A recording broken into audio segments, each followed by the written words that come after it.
2023 পঞ্চায়েত নির্বাচনের আগে তৃণমূল কংগ্রেস যে ইস্যুটাকে ধরে নির্বাচনে ঝাঁপিয়েছিল তা হচ্ছে 100 দিনের কাজের বকেয়া অর্থাৎ কেন্দ্রীয় বঞ্চনা।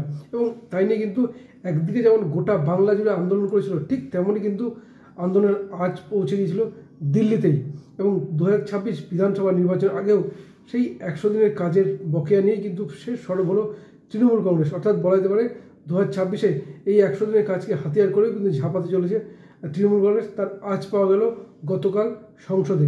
এবং এখানে দাঁড়িয়ে তৃণমূল কংগ্রেস কিন্তু পাশে পেল জাতীয় কংগ্রেসকে। তা কিন্তু অত্যন্ত গুরুত্বপূর্ণ হতে চলেছে। কেন বলছি কথা, সব কিছু আলোচনা করবো আজকের এই ভিডিওতে। নমস্কার, আমি সত্যজিৎ পাল। গতকাল সংসদে কিন্তু এই 100 দিনের কাজের বকেয়ার দাবিতে কিন্তু সরব হন মথুরাপুরের তৃণমূল সাংসদ। এবং তারপরেই দেখা যায় তৃণমূল কংগ্রেস প্রত্যেক সাংসদ কিন্তু তার পাশে দাঁড়িয়ে কিন্তু বিক্ষোভ দেখাতে শুরু করেন এবং সরব হন কেন্দ্রের বঞ্চনা নিয়ে।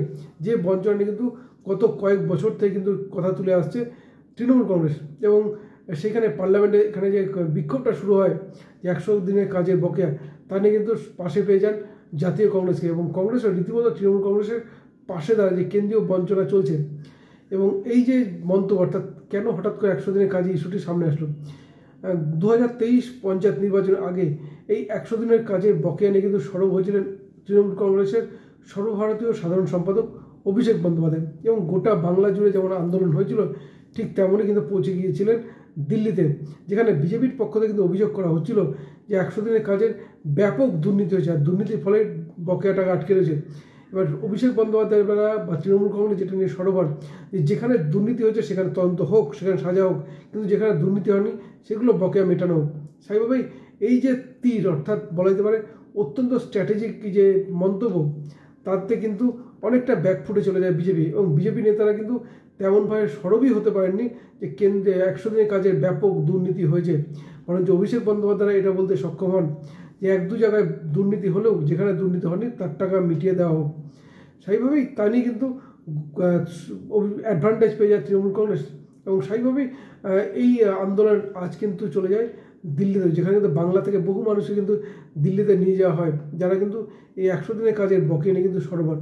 এবং বলা যেতে পারে এইটা কিন্তু, এবং এরপরেই আমরা দেখি রাজ্য সরকারের পক্ষ থেকে 100 দিনের কাজের বকেয়া বেশ কিছুটা মিটিয়ে দেওয়া হয়, যা কিন্তু সাধারণ মানুষ যথেষ্ট উপকৃত হন। এবং যার ফল কিন্তু ভোট ব্যাংকে পড়েছিল তৃণমূল কংগ্রেস পঞ্চায়েত নির্বাচনে ব্যাপক সাফল্য পায়। এবং এখানে দাঁড়িয়ে লোকসভা নির্বাচনের আগে ঠিক এই 100 দিনের কাজের বকেয়া নিয়ে কিন্তু সরব হলেন তৃণমূল কংগ্রেসের সাংসদরা, পাশে পেলেন কংগ্রেসকেও। এবং দেখা যায় বিজেপির পক্ষ থেকে কিন্তু এখনও এই বকেয়া নিয়ে কিন্তু সেই রকম কোনো বিবৃতি, অর্থাৎ কেন বাকি রয়েছে, যদিও কেন্দ্রীয় মন্ত্রী গিরিরাজ সিং, তিনি শিবরাজ সিং চৌহান, তিনি কিন্তু বলেন যে 7,000 কোটি টাকা বাংলাকে দেওয়া হয়েছে, তেমন কোনো বকেয়া নেই। স্বাভাবিক কিন্তু বলা যেতে পারে এই 100 দিনের কাজকে হাতিয়ার করে কিন্তু ঝাঁপাতে চলেছে তৃণমূল কংগ্রেস। এই 100 দিনের কাজের সঙ্গে কিন্তু বাংলার গ্রাম থেকে শহর বহু মানুষ কিন্তু যুক্ত।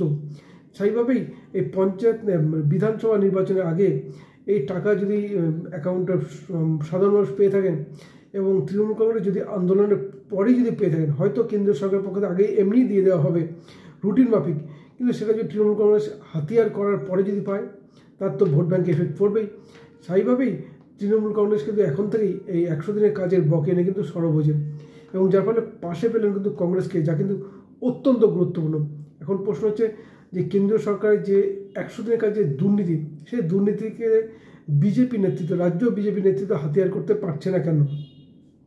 যদিও শুভেন্দু অধিকারী সাংবাদিক সম্মেলন করে যে রাজ্য সরকার কেন্দ্র থেকে পাঠানো টাকা অ্যাকাউন্টে রেখে সুদ খাওয়ার কিন্তু অভিযোগ করে আসছেন, কিন্তু বলা যেতে পারে এখনও কিন্তু সেরকম কিন্তু ওইভাবে সরব হতে পারেনি। এখন দেখা যাক কোন পথে এগোয়।